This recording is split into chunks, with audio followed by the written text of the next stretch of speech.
Khi tôi mở mắt ra, đập vào mắt không phải là trần nhà bằng xương thú quen thuộc của yêu cung, mà là một màn xương lam nhạt tỏa ra hơi lạnh thấu xương. Tôi bật dậy, phát hiện mình đang nằm trên một chiếc giường làm bằng băng thạch khổng lồ. Vết thương do cây thương của tên phản tặc Vân Kiệt đâm trước ngực đã hoàn toàn lành lặn, thậm chí không để lại một vết sẹo. Tôi lẩm bẩm, đây là đâu? Bản Vương bị bắt cóc ngược lại rồi à? Ngươi tỉnh rồi sao? Một giọng nói lạnh lùng nhưng quen thuộc vang lên. Cảnh Duệ bước ra từ sau bức rèm băng, trên tay bưng một bát thuốc bốc khói nghi ngút. Hắn đã thay một bộ bạch y mới, mái tóc dài nửa buộc nửa xõa, nhìn qua hệt như một vị trích tiên không nhiễm bụi trần. Nhưng tôi biết thừa, ẩn sau vẻ ngoài đạo mạo này là một gã lưu manh chuyên đè đầu cưỡi cổ yêu vương. Tôi cảnh giác rụt người lại, kéo chân băng lên che ngực. Cảnh Duệ, sao ta lại ở chỗ của ngươi? Đây là thánh địa Long tộc. Cảnh Duệ đặt bát thuốc lên bàn thạch, thản nhiên ngồi xuống cạnh giường. Yêu cung của ngươi bị đám phản quân làm cho nát bét, tanh bành khói lửa. Ta không mang ngươi về đây thì để ngươi làm mồi cho sói hoang chắc. Tôi chột dạ, Lý Nhí, dù sao cũng cảm ơn ngươi đã cứu ta một lần nữa. Mà Vân Kiệt đâu? Hắn bị phế tu vi, đang chịu phạt trong ngục băng của ngươi đúng như lời ngươi phán quyết. Cóc tinh của ngươi đang tạm thời quản lý yêu cung, ngươi không cần lo. Hắn bưng bát thuốc lên, múc một thìa đưa đến tận miệng tôi, uống đi. Mùi thuốc đắng ngắt xộc thẳng vào mũi làm tôi nhăn mặt, ta không uống. Đáng chết đi được. Bản Vương là thần thú, tự chữa lành được. Cảnh Duệ nhướng mày, ánh mắt hiện lên một tia nguy hiểm quen thuộc, tự chữa lành. Ngươi có muốn bản tôn dùng cách ở Thanh Lâu lần trước để bón thuốc cho ngươi không? Đầu tôi nhảy số ngay lập tức, hình ảnh nụ hôn bá đạo ở Thanh Lâu hiện lên làm mặt mo của tôi đỏ bừng. Tôi vội vàng giật lấy bát thuốc từ tay hắn, nhắm mắt nhắm mũi uống một hơi cạn sạch. Đáng đến mức tôi suýt khóc ra nước mắt. Cảnh Duệ nhìn dáng vẻ ấm ức của tôi, khóe miệng khẽ nhếch lên thành một nụ cười ẩn ý, ngoan lắm. Hắn vươn ngón tay thon dài ra, nhẹ nhàng lau đi vệt thuốc còn dính trên khóe môi tôi. Ngón tay hắn lạnh ngắt, nhưng chạm vào môi lại khiến một luồng điện tê dần chạy thẳng xuống sống lưng tôi. Mẹ kiếp, cái cơ thể phản bội này. Nằm dưỡng thương ở Long cung thêm 3 ngày, tôi sắp cuồng chân đến mức phát điên. Cảnh Duệ quản tôi còn nghiêm hơn quản tù nhân. Không cho bước ra khỏi phòng, không cho vận yêu lực, ngày 3 bữa đều là thuốc đắng với cháo trắng linh chi. Hôm nay nhân lúc hắn đi họp đại hội cổ đông với đám trưởng lão Long tộc, tôi lén lút bò xuống giường, lẻn cửa sau chuồn ra ngoài dạo mát. Long cung đúng là xa hoa, khắp nơi toàn là chân châu bảo ngọc phát sáng chói mắt. Tôi đi lòng vòng một hồi, bỗng lạc vào một khu ngự hoa viên chứa đầy những tảng băng điêu khắc hình rồng uốn lượn. Ở chính giữa hoa viên có một đầm nước suối ấm tỏa nghi ngút khói. Chà, chỗ này ngon phết, ngâm mình một chút chắc không ai biết đâu nhỉ. Tôi hí hửng cởi áo ngoài, nhảy tung xuống hồ suối ấm. Mờ thanh nước ấm bao bọc lấy cơ thể làm tôi sướng đến mức rên rỉ một tiếng. Nhưng chưa kịp tận hưởng quá 3 giây, làn sương khói mờ ảo phía đối diện bỗng giãn ra. Một thân hình bán khỏa thân lừng lững hiện ra trước mặt tôi, cơ bụng tám múi chuẩn chỉnh, những giọt nước đọng trên làn da ngăm săn chắc lăn dài xuống dưới. Đó chính là Cảnh Duệ. Hắn cũng đang tắm ở đây. Tôi trợn tròn mắt, cứng đờ toàn thân. Ngươi không đi họp à? Cảnh Duệ thong thả tiến lại gần tôi, nước dưới hồ chỉ đến hông hắn, càng làm lộ rõ vóc dáng áp đảo của một đại sát thần. Hắn dồn tôi vào vách đá của hồ nước, hai tay chống hai bên, khóa chặt tôi ở giữa. Hơi nước nóng bốc lên làm khuôn mặt hắn có phần mờ ảo, nhưng đôi mắt chim ưng thì sáng quắc. Vân Sách, bản tôn đã dặn ngươi nằm im tĩnh dưỡng, ngươi dám xem lời nói của ta như gió thổi bên tai. Tôi nuốt nước bọt, cố vớt vát khí thế yêu vương. Ta đi tắm thôi mà. Hồ này là của nhà ngươi chắc? Đúng vậy, hồ này là bồn tắm riêng của bản tôn. Cảnh Duệ cúi thấp đầu xuống, khoảng cách giữa hai chiếc mũi chỉ còn vài mm. Ngươi tự ý nhảy vào hồ của ta, có biết ở Long tộc điều này có nghĩa là gì không?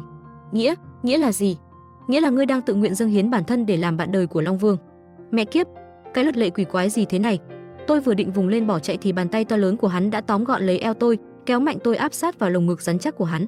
Bàn tay của Cảnh Duệ ôm chặt lấy eo tôi, luồng nhiệt từ người hắn truyền qua làn nước nóng khiến tôi có cảm giác toàn thân mình sắp nhũn ra như cọng bún. Tôi ra sức đẩy ngực hắn. Cảnh Duệ, ngươi buông ra. Bản Vương không biết luật lệ gì hết, ta đi lên là được chứ gì. Hắn khẽ cười một tiếng, giọng nói trầm thấp vang lên bên tai, đã vào hang rồng rồi thì làm gì có chuyện muốn đi là đi. Yêu nguyên của ngươi mấy ngày nay không có ta áp chế đang có dấu hiệu ngoan cố bạo phát lại rồi đấy, ngươi không cảm thấy nóng trong người sao? Hắn nói không sai, từ nãy đến giờ nhảy vào suối ấm, tôi cứ nghĩ là do nước nóng, hóa ra là do ma lực bị nghẽn mạch dạo trước lại bắt đầu dục dịch biểu tình. Khí huyết trong người tôi cuộn trào, đầu óc bắt đầu có chút choáng váng. Cảnh Duệ thong thả nhấc tôi lên khỏi mặt nước, đặt tôi ngồi lên tảng băng thạch mịn bên bờ hồ. Hắn vươn ngón tay trỏ ra, một giọt máu rồng màu vàng kim hiện ra trên đầu ngón tay hắn. Muốn yên ổn điều hòa kinh mạch, ngươi phải ký khế ước song tu tạm thời với bản tôn, bằng không, nửa đêm nay sát khí công tâm, ngươi tự gánh hậu quả. Tôi nghiến răng nhìn giọt máu rồng kia, khế ước này có điều khoản gì tráo trở không? Ngươi đừng hòng lừa bản Vương làm nô dịch cho ngươi nhé. Hắn nhướng mày, chỉ là khế ước chia sẻ năng lượng. Ta giúp ngươi hạ hỏa, ngươi giúp ta ôn dưỡng long đan, có ký không? Trước tình thế ngàn cân treo sợi tóc, tôi đành bấm bụng cắn đầu ngón tay mình, nhỏ một giọt máu sói bạc vào giọt máu của hắn. Ong một tiếng, một trận pháp khế ước màu vàng lam hiện ra giữa không trung rồi thu nhỏ lại, bay thẳng vào ngực của cả hai đứa.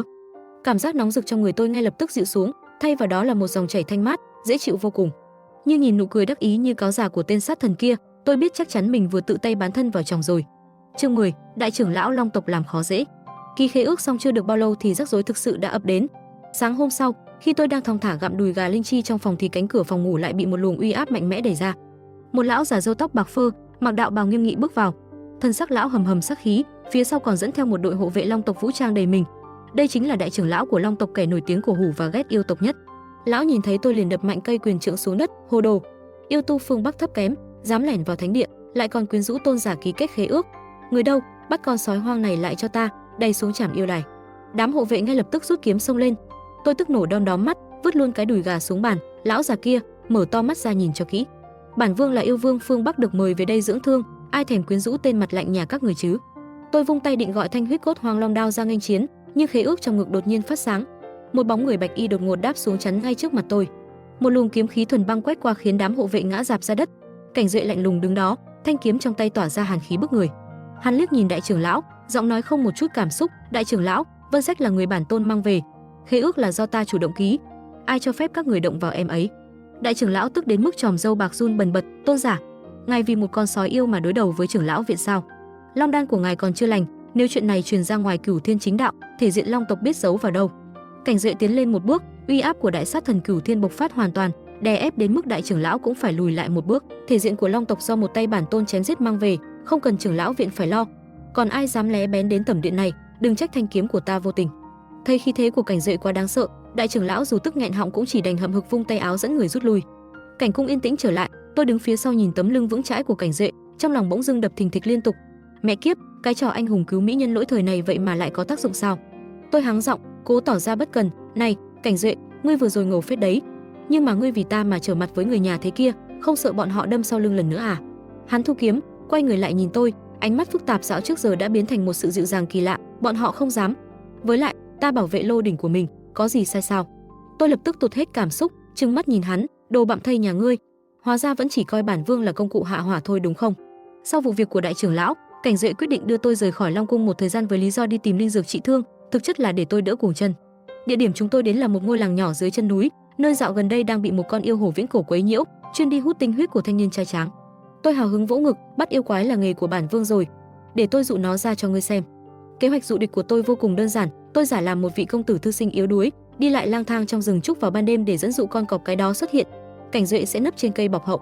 Đêm tối sương mù dày đặc, tôi mặc bộ đồ thư sinh rộng thùng thình, vừa đi vừa giả vờ ho hen, "Khụ khụ, có ai không? Tiểu sinh bị lạc đường." Bỗng nhiên, một luồng gió tanh tưởi thổi qua, một con cọp khổng lồ cao bằng hai người trưởng thành, mắt lóe lên tia máu hung tợn từ bụi rậm lao thẳng về phía tôi. Nó gầm lên một tiếng, móng vuốt sắc nhọn vồ xuống. Tôi cười lạnh, chuẩn bị rút hoang long đao ra cho nó biết tay thì bỗng nhiên, chân tôi bị vấp phải một rễ cây trúc xui xẻo. Ối giời ơi! Tôi ngã sấp mặt lờ xuống đất, đao bay ra một nơi. Con yêu hổ chớp thời cơ nhào tới, cái mồm đỏ lòm đầy răng nhọn hoắt há hốc ra ngay trước mặt tôi. Đúng lúc ngàn cân treo sợi tóc, một luồng ánh sáng lam lạnh giá từ trên trời giáng xuống. Cảnh Duệ đáp xuống, một chân đạp thẳng lên đầu con yêu hổ khiến nó rú lên đau đớn rồi gục ngã cắm đầu xuống đất. Hắn thong thả thu lực, cúi xuống nhìn tôi đang lấm lem bùn đất dưới đất, lắc đầu thở dài, "Yêu vương phương Bắc dụ địch kiểu này sao? Đúng là mèo mù vớ cá rán." Mặt tôi nóng ran lên vì nhục nhã, khóc ròng trong lòng. Một đời anh danh của tôi bấy lâu nay coi như tan thành mây khói hoàn toàn vì tên Long Vương này rồi.